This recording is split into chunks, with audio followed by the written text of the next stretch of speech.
So here's what's going on with Meghan Markle right now, and it's a mess, not just the usual internet noise or gossip column fluff. This is an actual storm brewing inside Netflix, and Meghan's name is right at the center of the big news of full-blown creative investigation. Yeah, not just a slap on the wrist or an internal review. Netflix has literally launched an official investigation into Season 2 with Love Meghan, and it's not looking good. See, this isn't about poor ratings or bad reviews. Those already happened with Season 1, and people moved on. This time Netflix execs are accusing Meghan of straight-up copying whole scenes, lines, gestures lifted from shows like Hell's Kitchen, Jersey Shore, Survivor, and even Pamela's Cooking with Love. You'd think someone as high-profile as Meghan would know better than to risk plagiarizing reality TV, but apparently not. It all started when red flags popped up around episode 4 of Season 2, according to insiders. The dialogue in that episode matched almost word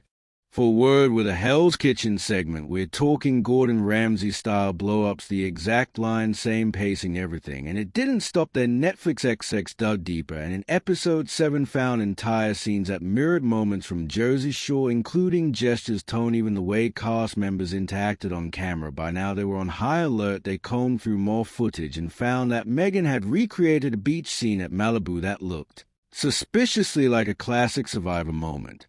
And not just vibes or aesthetic, we're talking the same dramatic pacing, the same kind of interactions, and even dialogue that lined up way too closely to be coincidence. That's when a creative team at Netflix stepped in and called for a serious probe. Now here's where it gets even wilder. Meghan's response has been total denial. She's claiming it's all inspiration, not theft, that she admired those shows, and naturally some elements bled into her creative vision, but Netflix producers aren't buying it.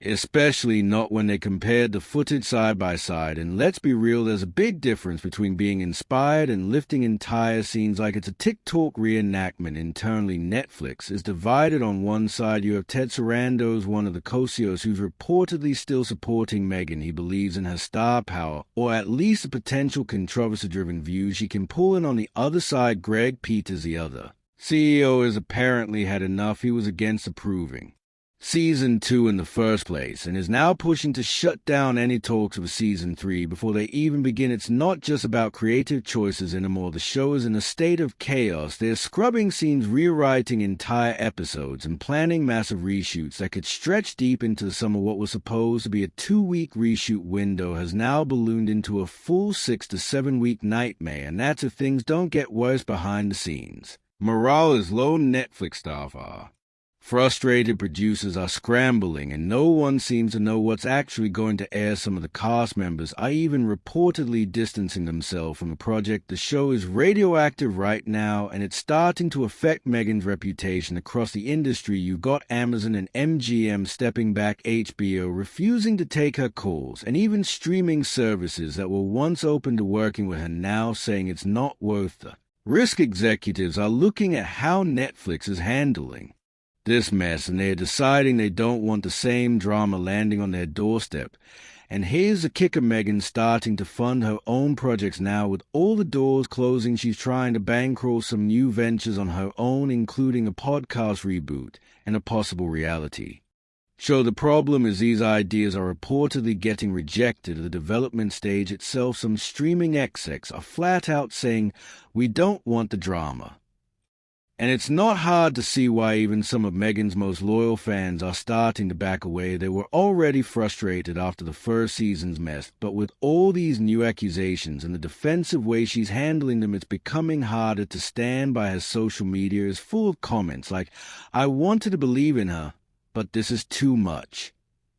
Oh, why is she copying Jersey Shore scenes in 2025? Netflix is also dealing with subscriber backlash, not just from the Meghan situation, but from broader issues like price hikes and disappearing content. Popular classics are being pulled, new originals are underperforming. And now this high-profile disaster is dominating headlines. The timing couldn't be worse. Greg Peters, who reportedly warned about Meghan months ago, is now pushing for damage control. His stance is simple: distance the platform from the controversy, cut ties, and salvage what's left of the brand reputation, but Sarandos is still holding out hope, believing this can somehow be spun into a redemption arc for Meghan or milk for controversy-driven views. That internal Chew-Gulf war is dragging the entire project down even further at this point, with Love Meghan is becoming the face of what not to do when launching a celebrity-backed streaming show, and if the reshoots don't work, if the scenes don't land, or if more copied material surfaces, it could spell the end of Meghan's Hollywood run. Altogether, no more big studios, no more Netflix contracts, and possibly no more public goodwill. And honestly, that might already be the case. Netflix's internal cleanup began with quiet meetings behind closed doors, but it didn't take long before the chaos started leaking out. People involved with the project, editors, assistants, former producers, started talking not on the record, but enough for the gossip circuit to catch when the word plagiarism was being thrown around like candy, according to one source. The editing team was asked to go back through every second with Love Meghan and cross-reference it against known reality shows. A job that normally takes weeks was ordered to be done in days. The pressure was insane. Behind the scenes, Meghan was reportedly losing it. She'd been told by her team to keep quiet and let the execs handle the damage, but silence isn't exactly her strong suit. She allegedly sent furious messages to Netflix staff, demanding to know why she hadn't been informed earlier, why no one defended her, and why her vision was suddenly under attack. Several insiders claimed she even threatened to pull her name from the show altogether and rebrand the project under her own production company if Netflix didn't tone down the witch hunt. Her PR team, meanwhile, tried to control the narrative by pushing out the inspiration, not imitation defense. They painted her as a misunderstood creative who simply admired popular culture and wove it into her work, but that argument didn't land well with Netflix lawyers, especially not after discovering a cooking segment in the show that replicated almost identically a recipe demonstration from Pamela's Cooking with Love, including the same dish names, layout, and even some of the exact on-camera lines. At that point, it didn't feel like homage anymore. It looked like duplication. Greg Peters made his position very clear to senior staff: no season 3, no discussions, no pitches. He wanted the company to distance itself as fast as possible. Ted Sarandos wasn't as decisive. He held multiple calls with Meghan's representatives trying to find middle ground. The problem was there wasn't much room to negotiate. The scenes were already live in some rough-cut versions, and the reshoots were burning through the budget. Then came the bigger concern: platform integrity. Netflix had been battling waves of criticism already: password sharing crackdown, subscription hikes, and the removal of fan-favorite titles. Now this Meghan Markle fiasco was threatening to become a full-blown PR nightmare. Internally, executives began to worry about backlash, not just from subscribers but from investors. If the public started associating Netflix with recycled drama-heeled content, it could tarnish the whole brand. To make matters worse, a report began circulating that even more scenes were under scrutiny, ones believed to resemble segments from the Real Housewives franchise. The concern wasn't just about a few scenes anymore. It was about a pattern. If Meghan really did stitch this show together from pieces of existing content, then Netflix might be liable for more than just bad press. Lawsuits could follow, rights violations, industry blacklisting. But Meghan didn't back down. She doubled down. She went on internal calls with the production team, voicing her frustration and claiming the entire investigation was biased against her. She even reportedly suggested that the studio was using her as a scapegoat to cover for their own poor decisions. According to people in the room, she felt betrayed, like Netflix had lured her in with promises of creative control, only to stab her in the back. When the pressure mounted, some of her remaining allies inside Netflix tried to de-escalate. A proposal was floated to re-edit the series, quietly cut the problematic scenes, and add disclaimers about creative similarities. That would have been the easy way out, but Peter shot that down immediately. He didn't want Netflix to look like it was making excuses. He wanted a hard reset. Meanwhile, Meghan's reputation outside the Netflix bubble was eroding fast. Amazon officially passed on her new podcast proposal. A studio that had once been interested in a docu-series about her post-royal journey stopped returning calls. Agents once eager to get her on their books now hesitated. People in the business were watching closely. They weren't just looking at what Meghan had done, they were watching how she handled the fallout. And it wasn't impressive. Even fans started to Some longtime supporters took to social media saying they felt misled. Others just laughed it off, calling the whole thing the most Meghan thing ever. A few dyers defended her, but their voices were drowned out by memes side-by-side scene comparisons and endless reaction videos on TikTok alone. Clips mocking the alleged copycat scenes racked up millions of views. Within days, the worst part, Meghan still believed she could fix it. She was already reaching out to small production teams asking about launching an independent reality series online, no networks, no middlemen, just her, a camera crew, and real stories. But without a big platform, it was going to be a massive uphill climb, and everyone knew it. What started as a Netflix show meant to rebrand Meghan's image had turned into a textbook example of what happens when star power collides with bad judgment, and no one stepping in to stop it. Meghan's next move was unexpected, but not exactly shocking. After weeks of denial and quiet damage control,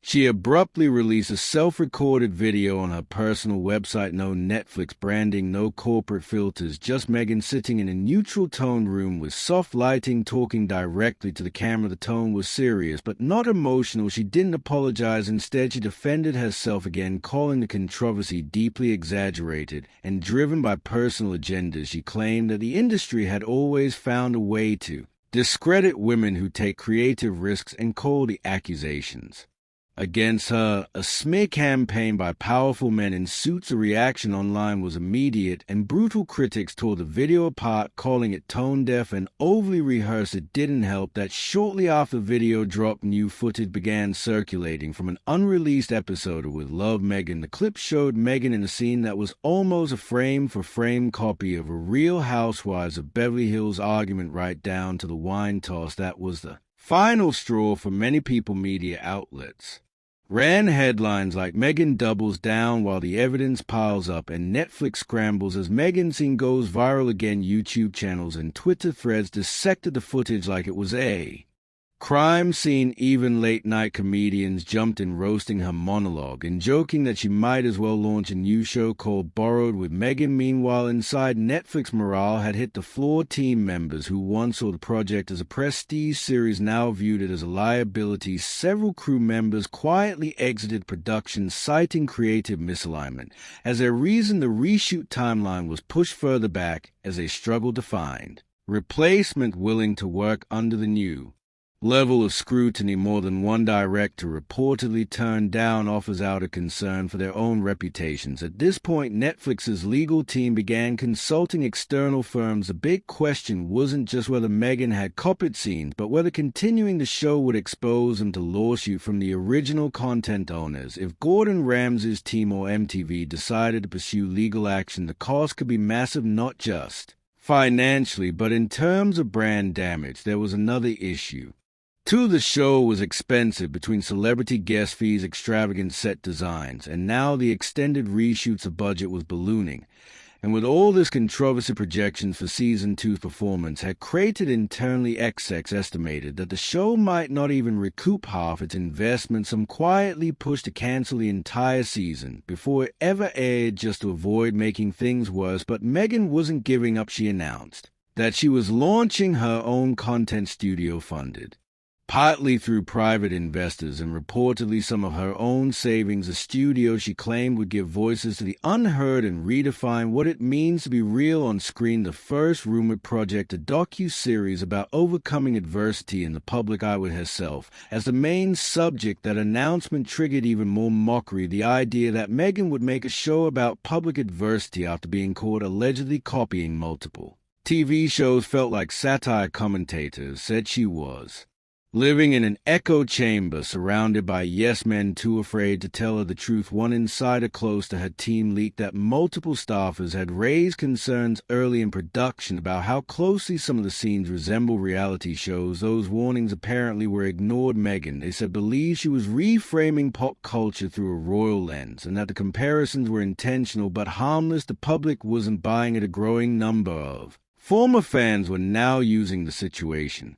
to highlight what they called a pattern: Meghan refusing to take accountability, deflecting blame, and positioning herself as a victim regardless of the facts. That perception was spreading fast and sticking. Eventually, Netflix pulled the plug quietly without a press release or headline. They removed With Love Meghan Season 2 from their upcoming slate. All promotional material was scrubbed. When asked, company representatives simply said they were re-evaluating future projects. The message was clear: it was over.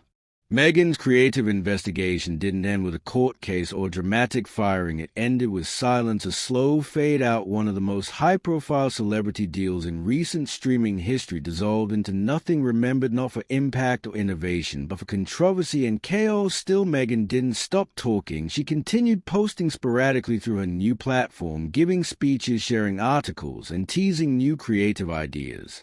But the audience was shrinking once she had the full weight of a global streaming giant behind her.